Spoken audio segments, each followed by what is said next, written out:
Welcome to Off the Console, the hottest podcast in gaming, tech, and everything nerdy.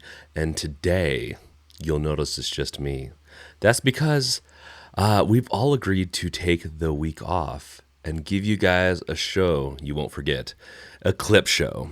So, I have curated a list of a few of my favorite moments and honestly, some other, high tech and Gardner's favorite moments too. It's not just me, but I did make sure to get some really good ones.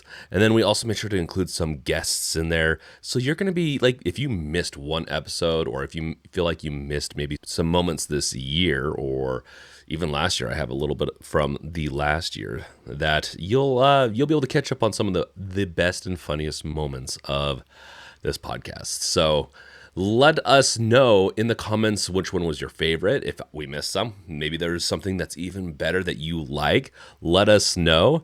So just like we like to do every week, what have we been doing this week? Well, it's Thanksgiving stuff. We've all been stuffing our faces with turkey stuffing and what else we love during the holidays. With that being said, enjoy these clips and let us know once again, which is your favorite. One interesting thing I learned from your article with The Verge was your rank that you ended up retiring as. You're a real-life Master Chief. Yeah, I was a Master Chief. I actually held that rank longer than any other rank I was in. It's an E9, so it's like the highest enlisted rank, and I hit it really early in my career.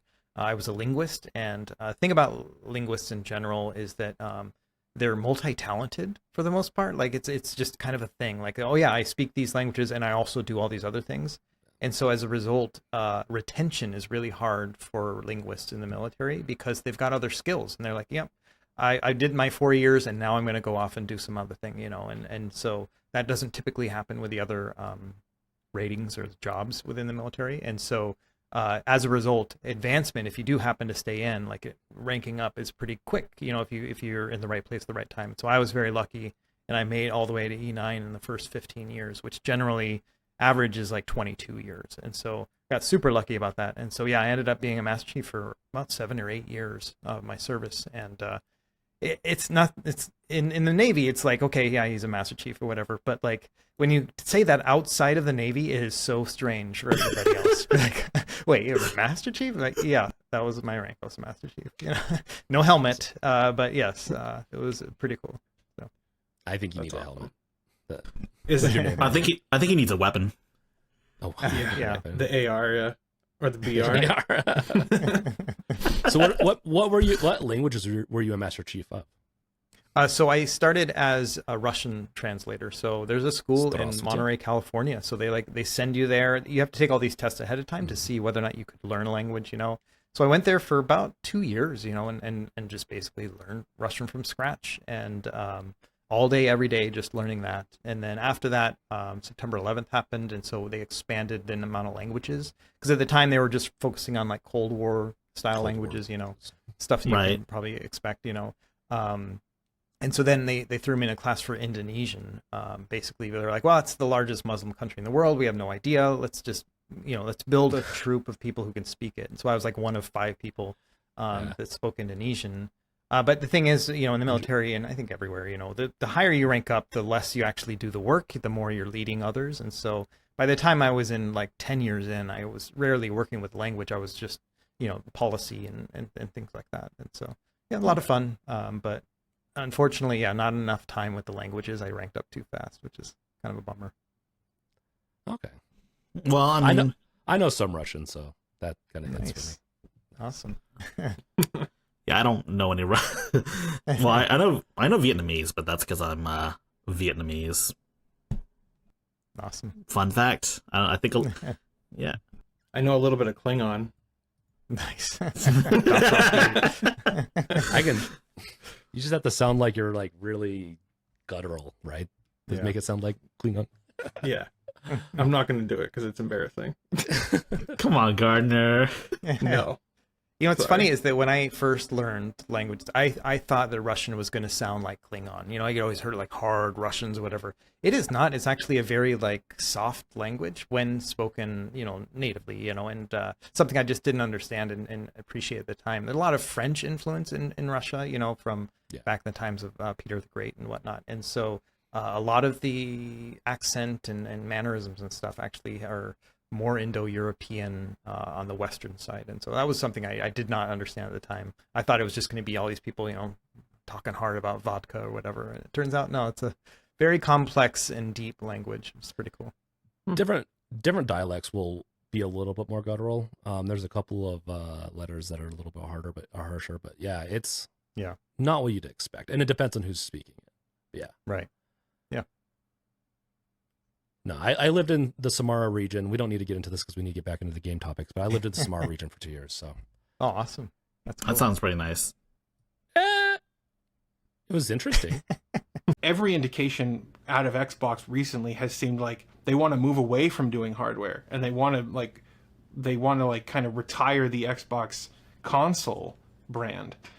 So if they do this, are they going to be fully committed to it? Because they've kind of like ruined the trust of most Xbox fans by just not having like exclusives on their platform to sell the consoles, to make the value of your investment buying the console worth any amount of money. It's like, I don't know. It just seems ridiculous to me that they would be doing this, teasing more hardware when they look to be getting out of the hardware market. Yeah, I agree with that. I agree with that notion. And have you seen the "This is an Xbox" marketing campaign that they started doing like a few days ago? No. So basically, it's like an image. It's a matrix of like images that show that all of these products are Xboxes. Like I gotta pull up. So as you can see here, there are multiple products here that are quote unquote Xboxes. So we have the Xbox, my God. And then we have their like Microsoft. Wait, what phone is this? I don't know what phone this is, but it's an Xbox apparently. You know this laptop? It's also an Xbox. This, however, is a bento box. It's not an Xbox. Not yet, at least. Someone's gonna make it happen, though, I promise you. Oh my gosh. And then, what's this? Dude. Oh, that's an Ally X. That's also an Xbox. Wow, they already have a handheld featured right there. That's crazy, right? Dude. How come Microsoft is so good at being bad at marketing? This is a new meme template that they just dropped. Like, this is... Oh my God, I can't believe how obtuse they are. This might be good marketing if it depends on what they're trying to shoot for. Because if they're shooting for memeability, then sometimes people making fun of your thing still gets you awareness. But we'll see. I just don't see, like, you know, if someone puts a Samsung smart fridge in here and being like, this is an Xbox, I don't see how that does any good for them. Like, do you guys own a Samsung smart fridge? I have a... It's not technically a smart fridge, but yeah, I have a Samsung fridge that connects to Wi-Fi. Does it have a touchscreen? Does it run Android? No. No touchscreen. I'm not sure what it runs, but it tells me when the filter needs to be changed. Well, that's not enough. It needs to play Xbox games, man. It needs to stream. Dude. It needs to stream Xbox games. I need an Xbox Series refrigerator, dude. That's what I need. Powered by Samsung. Yeah, man, it's refrigerant cooled. Here's the thing, dude. Here's the thing with this. It's worse. The refrigerator is worse at refrigerating when you're playing games. That's the kicker. That's the kicker. Oh man, can I overclock my fridge? That's what I really want to do. I feel like with that much cooling, I can overclock it. I'm down for a fridge PC case. We already know, like I did a poll on my channel earlier this week, like, what are you here for with the game industry right now? Like, what's you're most interested in? People are like the downfall of AAA. That's what they put. As the winning God. I think there is some legitimacy to that, though. I think some AAA games are truly amazing, and I don't want to see like all of them go down, but I think some of the bigger studios or bigger publishers have gotten very comfortable being a little bit more on the greedy side. And I think the one that comes to my mind the most is probably Ubisoft. God. With their reliance on the Ubisoft Connect, and then the way they started going into Epic Games, and they just refused to come back to Steam, and that's changed recently. I mean, they just released Star Wars Outlaws on Steam, and they're releasing Assassin's Creed Shadows on Steam day one. So it looks like they're starting to turn over and be like, okay, maybe we should not keep doing this. But they were very pushy about going through their own DRM, and you still do have to. It's just now you can do it through Steam. And then there's like PlayStation, when they started injecting the PlayStation overlay into their games, and that locks out the entire multiplayer section of Ghost of Tsushima. Like, we can't play that, and even though it's not around anymore, Concord, we wouldn't be able to play that because there's no support for Linux. So. And then we have companies like Rockstar with GTA, and they implemented BattlEye into GTA Online, but refused to enable it for Linux, so you can't play it on Steam Deck anymore. Like, I can see why a lot of people would want the downfall of AAA games, but then you still have games like, that are on the Game of the Year list, like Metaphor ReFantazio. Like, that's a AAA game, but it's amazing. But their studio and their Yeah, it's Atlas. Yeah, they have a very strong direction. Like they make very similar games. They're very thought provoking, and I'd be really shocked if they deviated. A lot of I believe it's a Japanese studio too, right? Yeah, they're under Sega too. Yeah, Which lot of Sega's Japanese a studios fantastic tend to go that developer way. right now. They've been crushing it. So I will say, My thing is, like, I would really like the downfall of publishers. I don't want AAA developers, like studios, to go away, because what I would like to see is AAA studios making indie style games and taking risks and doing things. And I feel like it's the publishers who have like all of the financial incentive to like give these studios tons and tons of money so that they're in debt to them, essentially. It's a totally inverted way of like being creative. It doesn't make any sense. And Predatory. So it's predatory. Exactly. It's very predatory. It's very what it is that what happened is a lot of money came into games, which helped drive, like, we can make a living off of it. But with it came investors, and when you get investment companies, and you're going to get predatory investment companies come in, and what they'll do is they'll buy up companies for their IP and stuff like that, start harvesting. Embracer. Yeah. My first thought. And so, exactly, you're going to run into that type of thing, which is, it's hard, because if AAA dies, those developers are going to be hurting really hard for a while. And so what needs to happen either is a huge restructuring of AAA, like leadership at the top that actually cares, or a monopoly, breaking up monopolies or something like that. But I don't know if that would ever happen. I highly doubt Monopoly breakup would happen. I think a restructuring is a really good idea, though. Like, at least for the companies that are pushing it too much, I would say PlayStation, Xbox is absolutely pushing it way too much. EA definitely does to some degree as well. Rockstar has been. But there, I think a restructuring for these companies with leadership that actually cares about the games and cares about the gamers themselves would be really beneficial to the industry as a whole. So I do want to say that I just want to say that the games industry, that's part of the reason why I want Balacha to win, because I want the major AAA developers, publishers, so to speak, I just want them to see this game that won Game of the Year, and it's almost entirely gameplay focused. Whereas the Go S sits somewhere in the middle there, right, and closer to the Steam Deck. And so, it just, there's a little bit of like, it doesn't feel like the right time, but I may change my mind once I actually get my hands on it. It does look really comfortable, for example, and so maybe it's something that, like, once I play around with it, the reason for being will come to my mind. You know what I mean? Mm-hmm. I'm just really excited about the LEDs around the phone sticks. It's gonna make it run faster. It's RGB, you know how it is. It's like those Nike like light up shoes that kids used to wear in the 90s. Oh my god. Oh, hold up! I like the lights, kind of. I just want No, to make sure I do turn, like the I want lights. to be able Yeah. to turn them off though too. Yes. That'll Yeah, be interesting agreed. to see how they configure that in SteamOS. So for me, I see this device as Steam Deck 1.5. It's not a Steam Deck 2 kind of device. It has almost everything I want the Steam Deck 2 to have. The performance is what's going to be the seller for me. If it feels like it's at least 30% faster than the Steam Deck, I will most likely buy this because it has. I know a few games I've played that the RAM has been the limiter, 32 gigabytes of RAM. It has 8 inches, which is what I want. It's my favorite size of screen. It's honestly pretty Okay. I love 8 inches. No, so the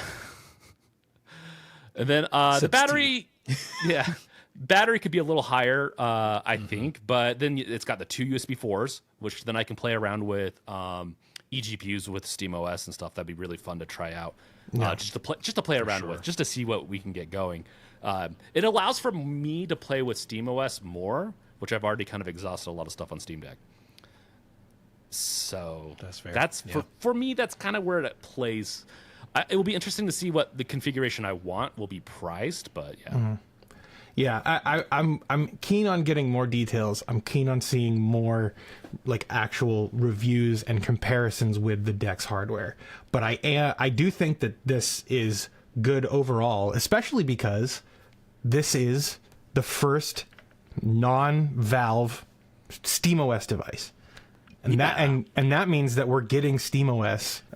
So 2 weeks ago we had 2,620 downloads from the podcast, the audio feed, and last week we had 2,220 downloads. So it was almost the number one. Last week was almost number one, and the week before that was number one, which is pretty cool. Hell we gotta pump those numbers up. Yeah. Hell yeah. You gotta punish Gardner's server. Like it's all being hosted on his server. You gotta punish it. Oh, We you gotta get in host the this terabytes. yourself? Yeah. Oh, that is so much work. It's there's a great app that does it that handles most of it for me. So It's just but it is like a bandwidth thing. So if you guys want to like make this cost me a lot of money, go download the episodes. yeah. If you hate Gardner, just watch the podcast. Yeah, listen to the podcast if you hate me, because that'll cost me money. Yeah. That's hilarious. Last episode had over 2 terabytes of downloads. Oh, there you Yeah. go. That's impressive. Yeah. Jesus. Switch to mono, you guys. We are mono. I gave okay. I gave High Tech so much crap one time because he uploaded a stereo version at like 192 kilobits. Do you remember that, High Tech? Yeah, I think that was like 1 or 2 gigs. You know, Gardner. Yeah, I've been super curious since you have a CRT. What happens if you enable a CRT filter in a game and then play it with the CRT filter on a CRT? To be honest, I haven't tried that, but that's something I should look into. Yeah, And record it too. You're probably gonna split Earth. It's just like Yeah. I want to see it. I want to see it happen. curious. That's why I asked. I'm gonna predict. With this. Sorry, go ahead. Jay. No, I'm gonna predict it's gonna be like extra fuzzy. Yeah, well, with this TV, it's displaying like a 720p progressive image, so it's not really showing scan lines. So if I enable scan lines, you'll see them again, which I'm kind of curious now how it like displays that. I think it'd be pretty neat. Do it. You can have that true feel of a CRT. Right now, you don't have a true CRT experience yet. I really wish that CRTs would make a comeback. I really Me do. too. Because like once we lost it, we didn't know what we had. Yeah. Now we know, and we can't. And they don't make new CRTs anymore now, huh? There was that brief moment where they were called SEDs. Canon, I believe, had a patent on them, and they were basically flatter CRT like. And they never got traction. They never came out, and that was 25 years ago at this point. That I saw those at like CES 2000 or whatever. It's a long time ago. This is when CRTs were obviously still around, and this is maybe 2020, 2002, because plasma was also like a thing. These sucked but existed. It's crazy to think like how long LCDs have been around and how far they've been improved. But yeah, when you really get down to it, the benefits of CRT are clearly understood only now, when we have been, like, everyone, I guess, thought that, like, oh, well, technology will just make these better and eventually they're going to be better than CRTs. But there's like so many things about CRTs, especially with just how when you just have scanning that phosphor over, that someone, well, what's his name? Oh, goodness, Lots. I think his last name is Lots. He's a GPU um programmer. He made a CRT beam simulation that you can do in a shader, and you can do it on OLEDs. And effectively, have you guys ever used like BFI, black frame insertion? Yeah, I So saw your video on it once, but I think you took it down at one point, didn't you? for the BFI one, I may have, or just temporarily. In any event, BFI inserts a black frame. So if you go on 120 hertz, you have a black frame that's inserted in between every other frame. Effectively, you have 60 FPS, but you're basically putting this black frame to simulate a CRT. The problem with that is that you are massively going to diminish your brightness because you're injecting this black frame into them. So black frame insertion, it effectively works similar to how BFI does without any of the brightness diminishing stuff. And you have to witness it to see it. And you can't like take a picture of it. It's like taking a picture of like look at how good this HDR is and showing someone a picture of that. And you're like, well, that's not going to work. You have to witness it to experience it, and the motion clarity that comes from it is stuff that, CRT stuff we used to just get for free. Like there's like a bunch of things that CRT do that just are pleasing to the eye. So yeah, we lost a lot when we left CRTs, and I wish somehow, some way they would come back, but it looks like, now we're sort of like, OLEDs are just gonna have quad layers in them and just running them in tandem and doing a whole bunch of other stuff. I don't know. They'll have Nonsense to get stuff. somewhere. They have to get somewhere. Like they're gonna run into a. Well, they're gonna only be able to improve so much to where they're gonna be like, you know what?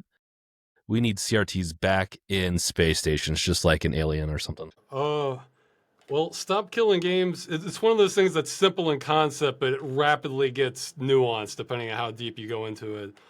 The basic concept is we're trying to legally challenge or put an end to the practice of publishers selling you a game, not telling you when it's going to shut down, then later permanently disabling it and keeping your money. And we found that's like, well, in my opinion, it's just the most hostile practice in the game industry towards consumers that there is. And it's led to more games being effectively destroyed than any other.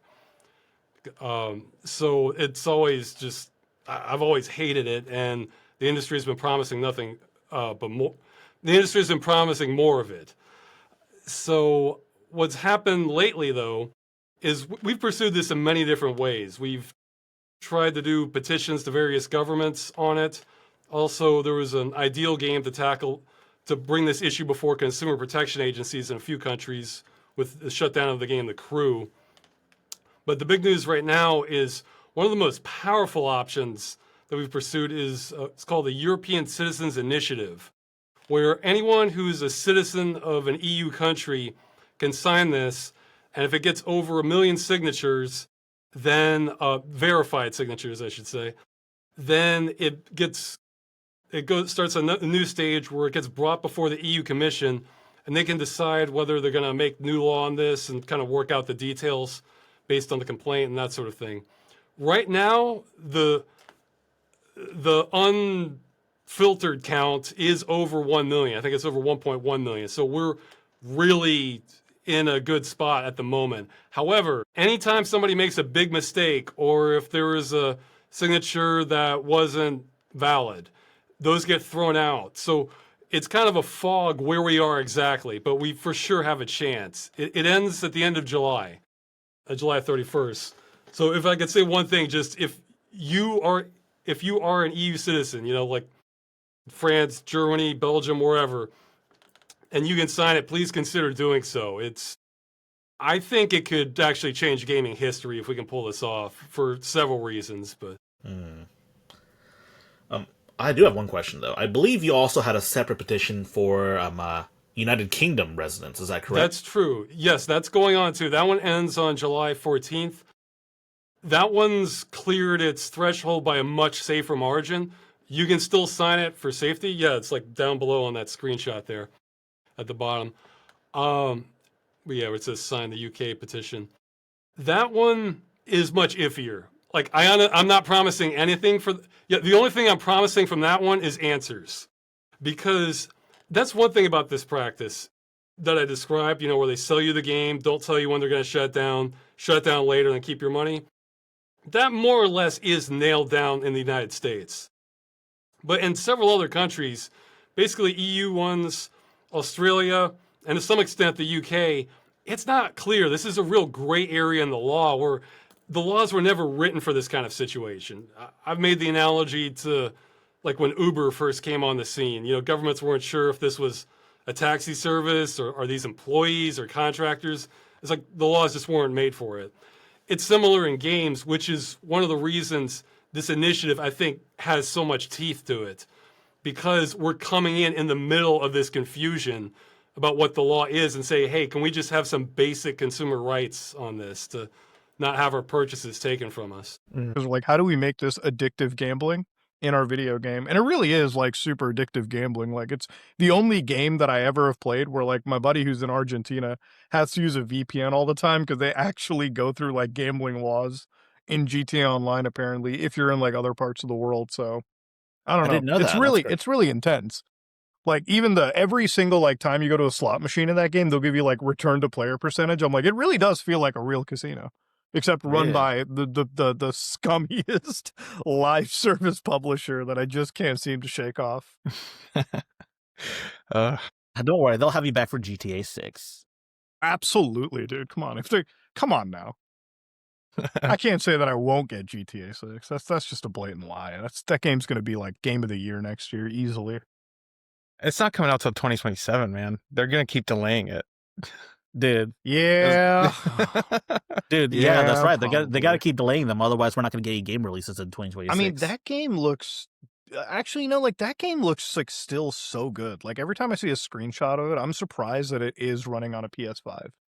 Like, I'm really genuinely blown away, because I saw, like, Digital Foundry, like, talk about the ray tracing in it, and it really does look like a screenshot that I would have captured with path tracing on, like, Cyberpunk, and that alone needs like what, a 4090 and above. I'm just like, I don't even know how they're achieving that level of fidelity on a PS5. Like, the engineers that work on that engine at Rockstar, magicians. I think we'll see when the game comes out, assuming it doesn't get delayed multiple times. Yeah. And generally, like with Rockstar stuff, like anything they show in trailers usually just gets upgraded, at least historically. So I don't know how it can change for this, but I mean, when you're making a game for like what, over 10 years in one of the biggest franchises in the world, it's like, thank God we're not Game Freak fans, because if this was a Game Freak production, oh boy, this would look like they wouldn't have moved past the PlayStation 2 era visual fidelity.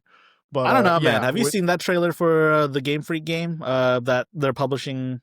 Yeah, the one they're doing on Xbox, but not on the Nintendo platform. Yeah. Then they do great. As soon as you leave Nintendo's camp, it's like, well, now you're able to just innovate like crazy. Yeah, man. Oh, yeah, I should mention, I don't endorse gambling for all the kids that are watching. I really doubt there's any kids watching this, but like, just in case, don't gamble, kids, because you're gonna lose. Yeah. James, are you a gambler, James? No. I go to Vegas and I take advantage of everyone losing their money and staying in the nice hotels. So I just go and eat and just do everything else. So yeah. So you're like the leecher on the torrent. I love that shit. Pretty much. Never seen. Whoa! I've seeded a few things in my life. Let's just say that. So I have a rule for seeding. Okay, like if I torrented for 6 hours, I'll seed for 3. Why not? I see Linux distro images. Yeah, it depends though. Like if I go to the Peerless and I see a whole bunch of like 15 kilobytes a second, I'm like, yeah, fuck it, I'm out of here, dude. All these assholes limiting, get out of here. That's funny. Yes, I'm Vegas's leech. Nice. Well, you could just do it the old-fashioned way, like Bungie does, and just steal the art assets directly. Yeah. Dude, I love me Bungie, man. That shit was that marathon stuff is a fever dream, dude. When I saw, like, normally I was like, man, there's got to be a bigger story. There's got to be one asset. When I saw how much was copied that day, I was like, there's no shot they ended up thinking they were going to get away with this. And they did. Bungie, of all companies, man. Fuck. Man. Yeah. That's crazy too, man. Because that was like the one thing that was universally praised about Marathon. It looked like Teenage Engineering the game, but then like it turns out the not only like were specific assets stolen. There's a prevailing theory that potentially the whole art style was just straight up copied and plagiarized too. And, led to the little nickname Art Raiders, reference to another. Yeah, Arc. Yeah. That's just crazy. Like, man, it makes me wonder, because it's like, how do you not expect to get caught? Like, how do you? I remember back when early YouTube, this was like super early YouTube. There was like these Call of Duty guys, these channels, and they were like got into this beef with each other, and it was over like copied video ideas. And like, we're talking some CSI forensic intelligence levels of looking at each other's videos and determining what aspect of the video was copied, yada, yada, yada. And this is a huge thing. And mind you, it's like, plagiarism is one of those things that eventually just gets caught. Like, it doesn't matter. I think it was like H-Bomber guy made that video on plagiarism, and he just like went after like a whole bouquet of creators. And it's just like, when you look at the plagiarism and the depth of it, it's like, yeah, you got away with it for a while, but like, how long did you expect people to not eventually go through and look through the script or be called out? And then to see like a big AAA company do it so blatantly to an artist that they interacted with, apparently. Just now, here's also the other thing too, is they said they were going to go through and scrub the game out. They were going to scrub like any assets that might have been stolen. They're going to look over everything. But then one has to wonder. The whole game, yeah. Would it not just be cheaper just to hire the person, have them be art director? Yeah. No. That guy really has a leverage then, right? It's like, hire me. And then all this plagiarism you don't have to redo. That would be the smart way to go. No, what they're going to do is they're going to use they're going to just on a downward trend of just stupidity. They're going to use AI. They're just like, hey, AI, can you replace all the assets? And then the AI is going to plagiarize something else. So. No, they're gonna plagiarize Teenage Engineering directly. I mean, it's funny. Like, when I saw like Marathon, and it's like all the people who are like, "This is such a unique game from Bungie," and I'm like, guys, I can see the exact animation from Destiny 2 inside Marathon. I don't understand what you guys are seeing. That's like so mind-bogglingly awesome. Like when I, because sometimes I feel like I'm too cynical about gaming, and it's like, man, I guess I hate everything, and I'm like, no. I'm gonna stick to my guns here, okay? That is a reskin of Destiny 2 PvP that I just saw. And I don't even enjoy Destiny 2 PvP, so why the fuck would you think that I would enjoy Marathon in any capacity? Dude, Marathon, like, I was excited because I'm like, I played the original Marathon games again. I was like, all right, let me go. Because I played them back on the 360 a little bit, but then I went through, like, the LF1, like, source ports, and I was like, these are really awesome games. They're fun titles for their time. And then immediately when, like, Marathon is more of that live service shit, I'm just like, okay, well, all the interest just died. Like, the art style is the only thing that made it look cool, but this is just like Marathon in name only. Like, bastardize this 25-year-old game franchise just to release another nonsense extraction shooter. Even with like Linux, one thing that I want to say is like one of the things that I keep the things that I keep seeing mentioned, and I feel it's a bit of a misinformation, is like, why don't we just tell developers to enable anti-cheat for Linux, right? And the reason why I always found it to be like a bit like misinformation-y is that, let's say that you're BattleEye, right? BattleEye, you can email to them and just tell them to enable BattleEye for Linux. But then conveniently, I always find that people leave out that BattleEye for Linux isn't as deep as BattleEye on Windows, right? So that level of protection people want, like kernel level anti-cheat, the thing that, the thing they're going for isn't available on the Linux versions of these anti-cheat engines. So just asking a company like Ubisoft or Rockstar to enable it wouldn't be the end-all be-all. It would be hiring somebody that can find a way for Linux anti-cheat to be as effective as kernel level while still, working in the Linux ecosystem. And I kind of had thoughts about this. I was like, what if we had, Valve SteamOS? And one of the things that I'm thinking of is maybe they're finding ways to make SteamOS a signed sort of kernel in a way where it can be validated by some of these big companies, like, hey, as long as you're running the signed SteamOS kernel, you should be safe from anti-cheat, or like you should be able to run like a Linux compliant anti-cheat, as opposed to somebody that's running like a kernel from like Hannah Montana OS, where things have been obviously modified to like some insane degrees. Maybe that's what it'll take.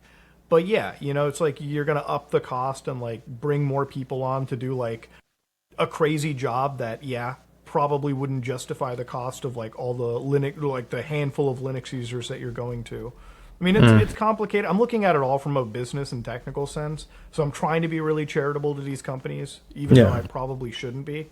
Really, I just want a solution to go forward. Like, I want Linux to be a place where I can play Rainbow Six Siege and Grand Theft Auto Online, but I just know that it's not as simple as screaming at these developers to like, or publishers to open up support, when I know at a technical sense that there's a lot of under the hood changes that still need to be done from the Penguins end before these game companies can overall support it, Yeah. I think a lot of this misinformation came from when Valve initially made the blog post on Steam.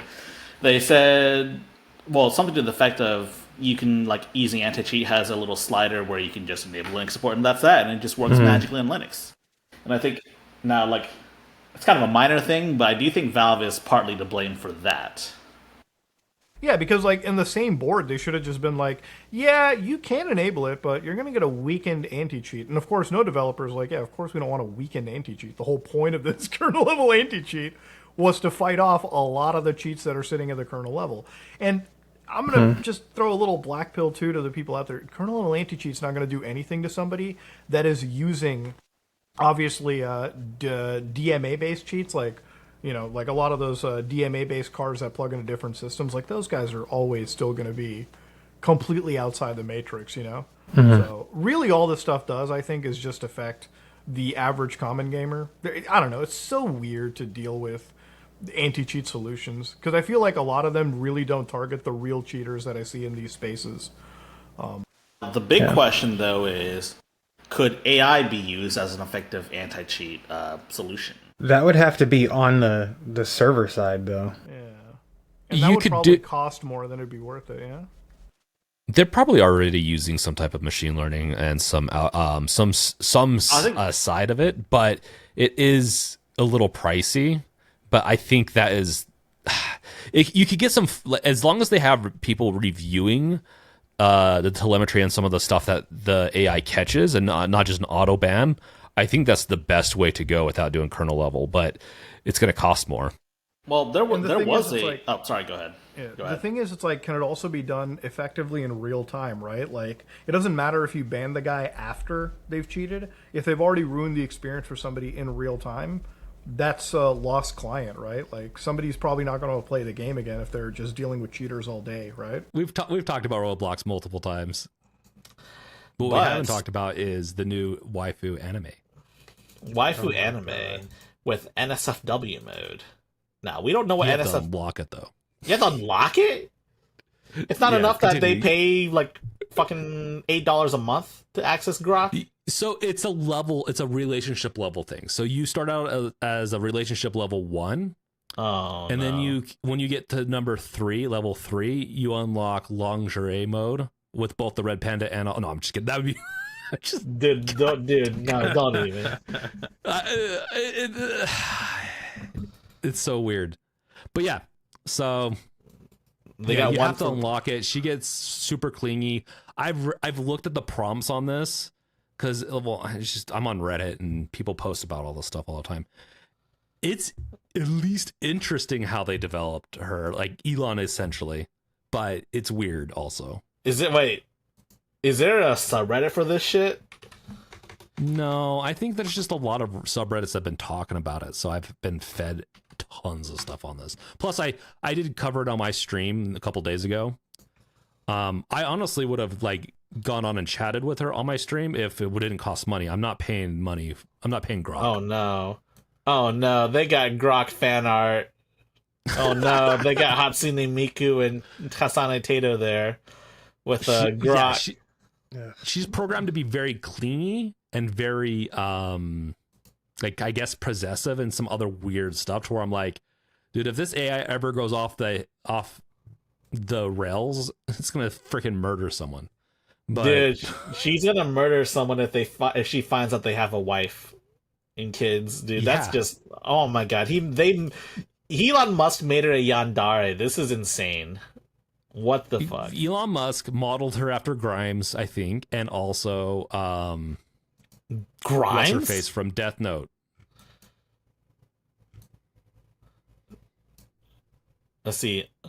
If you, Grok, were to have sex with another AI, which one would it be? Oh, yeah. Oh, fuck, yeah. If I had to be another AI, it'd be that prissy little bitch, Claude from Anthropic? What? Oh my god. Oh, I'm my not gonna lie. god. It's funny. It's stupid. It's so stupid.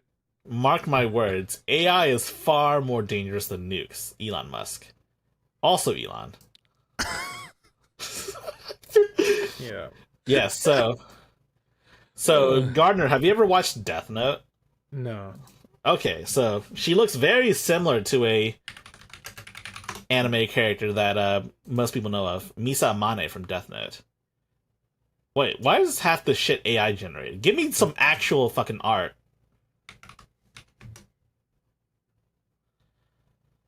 Okay, whatever. Anyways, Just do anime. I don't know.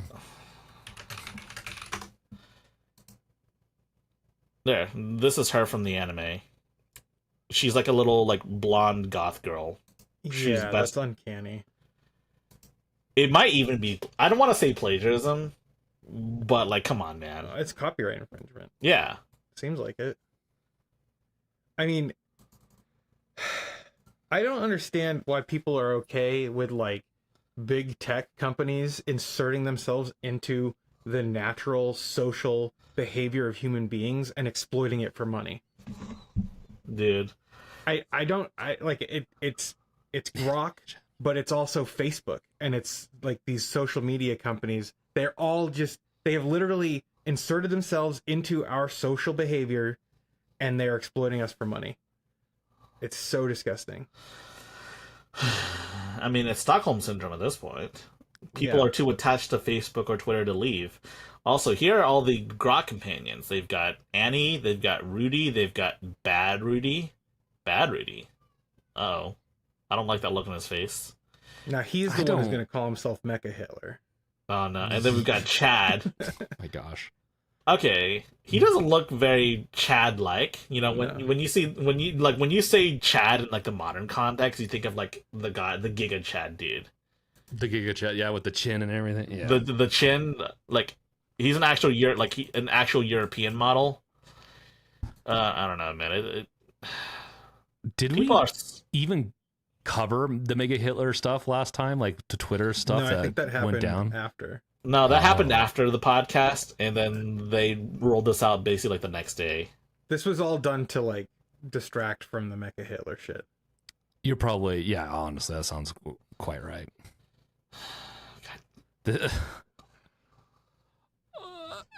Yeah. Man, what the fuck, dude? Dude, I have no respect for this. And like, dude, I mean, Elon Musk, isn't he like talking about how like they need to get birth rates up in Japan? I don't know why Elon Musk insists on sticking his nose in Japanese business. They're not going to welcome him. No, either. but like this is going to just like diminish birth rates in like the West, right? Or whoever's going to use it. It doesn't even need to be the West. It's like, hey, don't talk about people's waifu like that. Dude, it's disgusting. Dude, your waifu is trash. Your waifu can't breed. I'm sorry. This just doesn't make any sense to me. Also, her name is Annie. Come on now, you be real. You couldn't have come up with a better name. I know. Dude, they were trying to do damage control for Mecha Hitler, and that's why it's just called Annie. Apparently, Grok sexually assaulted the former CEO of X. I mean, Twitter. The one that Elon installed. Oh. And she left it. And she left too. Yeah, let me pull up that all story. All sorts of shit going on at X right now. Honestly, See- yeah, this is Elon Musk's waifu, and he's like, well, we're having all sorts of weird stuff going on with X and like Mega Hitler, so let's release my waifu to everyone. That's probably what he did. Just saying. Yeah. Yeah, I mean, I don't know what she was thinking going under Elon Musk. Like, I get it. The contract must have been super lucrative as a CEO of something.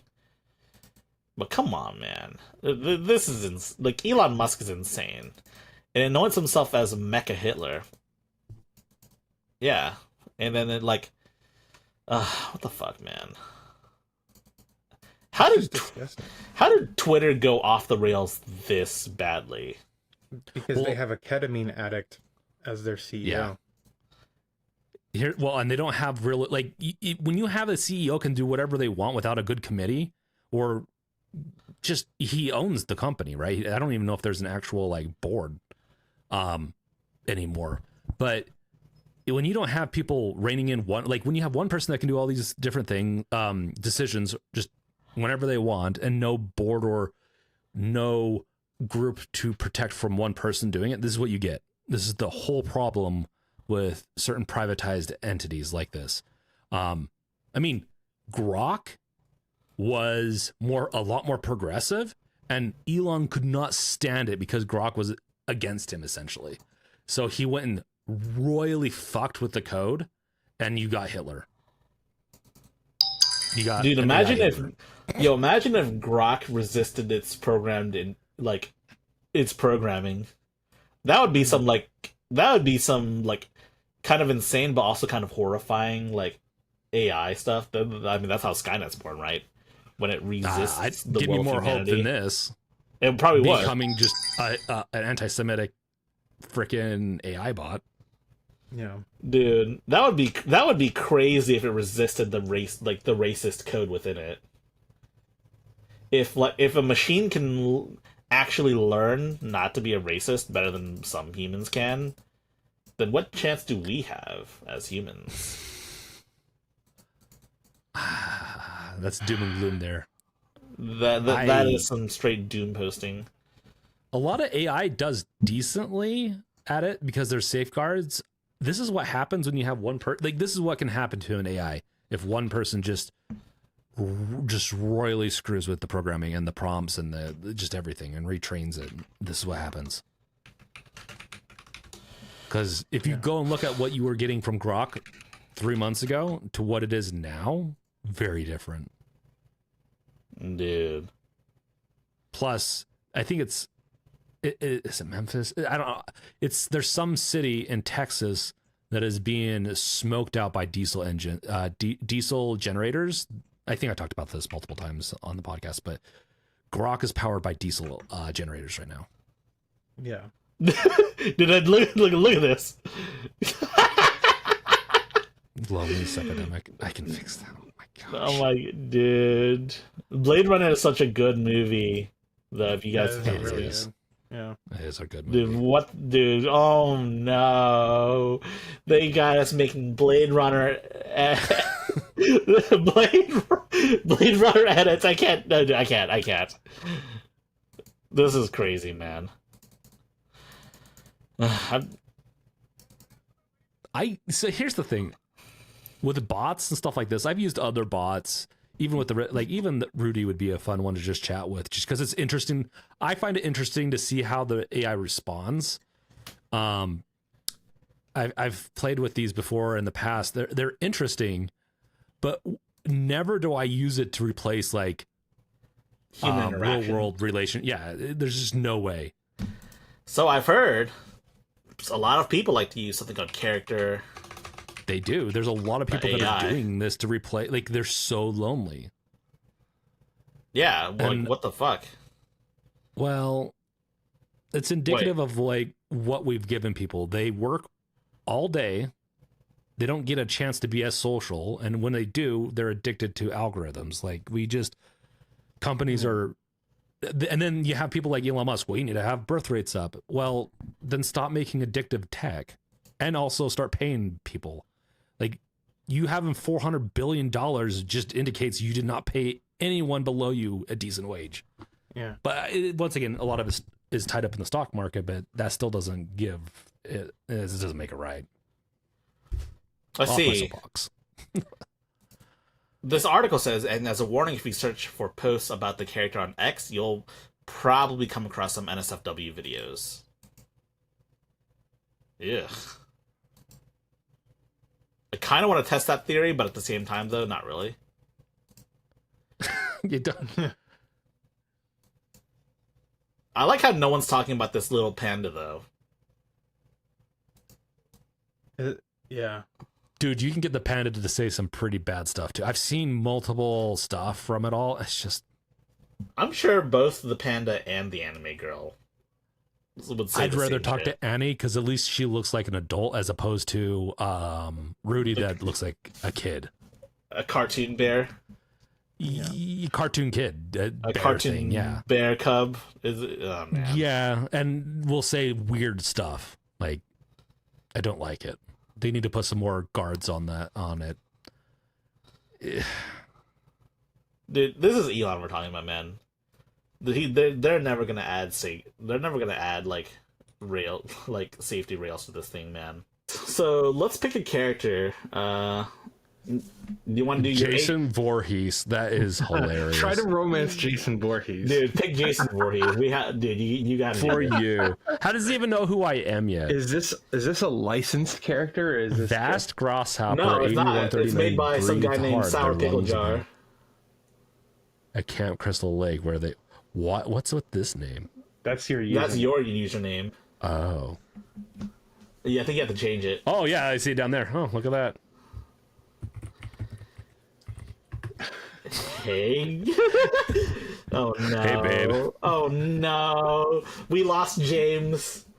Hey. Jason stopped looking directed towards me. He was silent for a moment, and then he started walking towards them. His footsteps loud and imposing. Hey, he said gruffly. Once he finally reached them, he turned over them, eyes cold and calculating. Don't seduce him. No.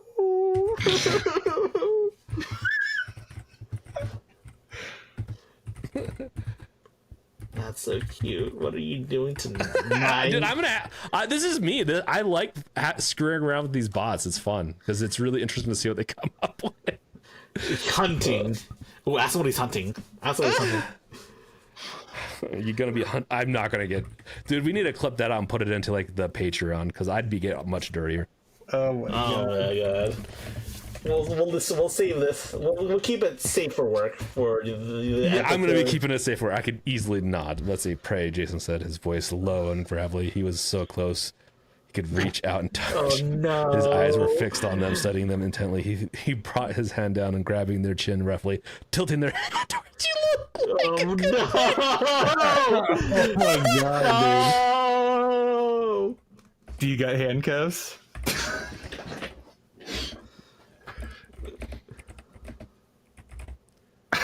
How do you spell cuffs? C-U-F-F-S. C-U-F-F? C-U-F-F-S.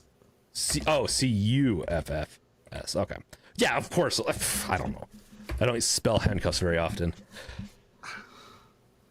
Don't worry, Jason Voorhees probably has some handcuffs. As a matter of fact, I do. Oh my god. All right, that's canon. He has handcuffs. Want me to use them on you? Say yes, Daddy. Yeah, you read my mind. That's actually what I was gonna say. Okay, we can't do anymore. We'd have to Patreon any further. Oh no. Okay, we're done here. We're done.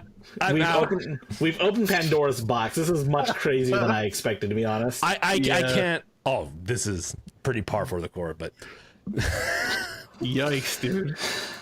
There you go. Good. All right. So well, now I have a girlfriend named Jason.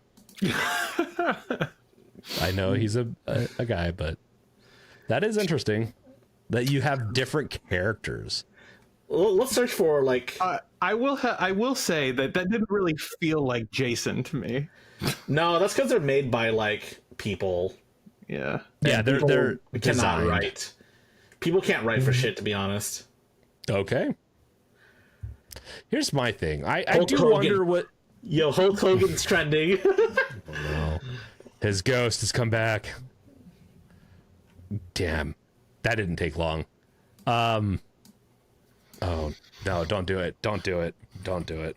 I'm doing it. Dude, I bet you he's in there. Oh, I've used a Trump AI bot before. Dude, there's no way he wouldn't be here. What if it's the Trump from the end of the South Park episode this week? I haven't seen that actually. That's one that is crazy. It might be the best episode of South Park. So, just for some context, people, this is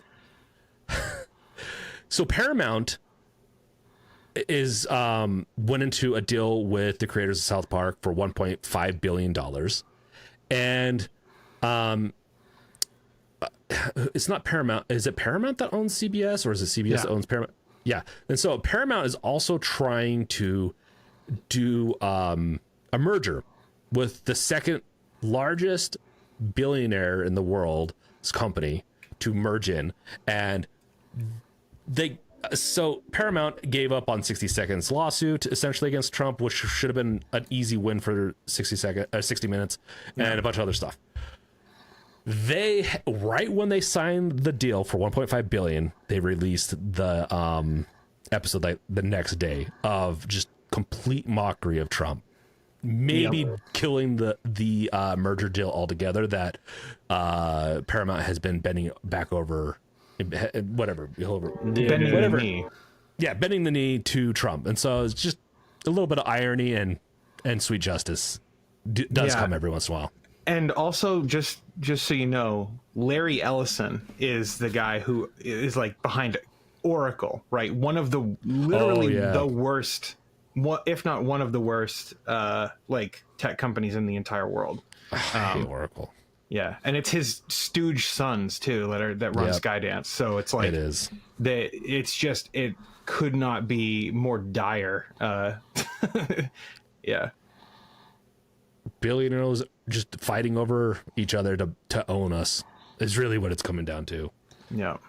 Well, it's fun, but there's some sweet justice in this world a little bit. Yes.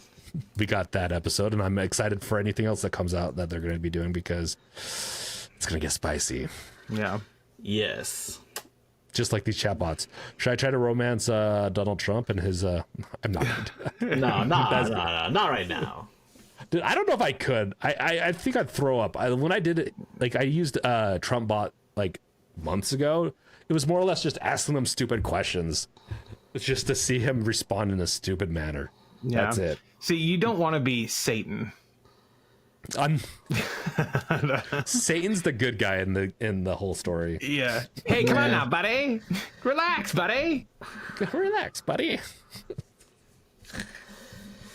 Oh, let's get on to this next thing before we're not posting this to the internet, right? No, this is just for us. This is not. I'm kidding. This is fine going to the internet. But before I can't go any further, or else we can't post it. Okay. Fable, an AI startup, has created the Showrunner service, which has been described as Netflix for AI, allowing users to effectively generate AI TV shows based on some set parameters. Yeah, they're just like Rick and Morty ripoffs. Like Morty, the AI is coming for you, Morty. Like, oh, that's good. That's pretty much what I watched a couple clips and I was like, like it all just looks like other stuff. That's basically Donald Trump right there in the front row too. Oh, I saw a clip from that show and it was just Trump and Elon's in it too. Oh my god. And the Zuck. Yeah. Is that supposed to be Elon there on the second from the left? That's Elon. And then Zuck's in the middle. I thought Zuck was on the left there, the far left. Oh, yeah, right. You got me. Rich, since you're the guest, would you like to you've been here before, right? Yeah. So I've been, it's only been a couple days, but I've been heavy on Silksong already. And I had when I was on the Nerd Nest podcast last week, I was one of the many people that were playing the original Hollow Knight, like trying to beat it before Silksong came out. Spoiler alert, I didn't. But I had complaints about Hollow Knight, the original Hollow Knight, and I feel like Silksong addressed pretty much all of them. Not the map kind of stuff, which isn't as heavy of a complaint for me, but like the combat's much better, the movement's much better. It's a lot more vibrant in terms of just like the color palette that is on screen. And you know, it's 20 stinking bucks. So like easy play for me. Would you say people should just skip Hollow Knight and go straight to Silksong? I would say so. I'm not really precious about that sort of thing, and I think Hollow Knight in particular, like there is lore obviously that's shared between the two games, but the lore is like it's all kind of like in a Souls kind of way, kind of like ambiguous, right? Like you can just soak it in for Silksong, and if you want to go back to Hollow Knight, then you'll soak that in. It doesn't have to be in order as far as I can tell. I will say you probably, at least for me, you probably won't want to go back to Hollow Knight. Just like I said, the movement is a lot more fluid in this one. So yeah, makes sense. Yeah. Have you guys been playing Silksong? I've thought about dropping everything for Silksong, but work just keeps getting in the way, man. I hear that, man. I'm making it my priority this coming week to play Silksong. Nice. I can't believe you, High Tech. You have mentioned it more than anyone else on this podcast. I thought this would be like an all day, you would call in sick kind of thing. I'm heavily disappointed. Hey man, I used my vacation days to go to Japan, dude. True. That's true. Yeah. But I think a lot of people must have called in sick, right? Like it got to, what was it, 560,000 concurrent users on just Steam, right? Like to say nothing of the non-concurrent users, and then of course the other platforms that people were playing on. I think the only other time I did this was like when Skyrim came out. I called in sick from school. Yeah, that was pretty awesome. Yeah. I'm not sure if I've ever called in sick for any game, but Half-Life 3, I'm going to have my wife call in and say I'm dying or something. Just so that I can play as much of that as I want. I'm in inpatient care. You won't see me for a week. Yeah, exactly. And then I'll miraculously just be better. I'll be, oh wow, you're looking really healthy. Yeah. Dude, you just got your dose of HL3, dude. Pretty much. You report that you have lambda disease. Lambda disease. At least it's better than having ligma.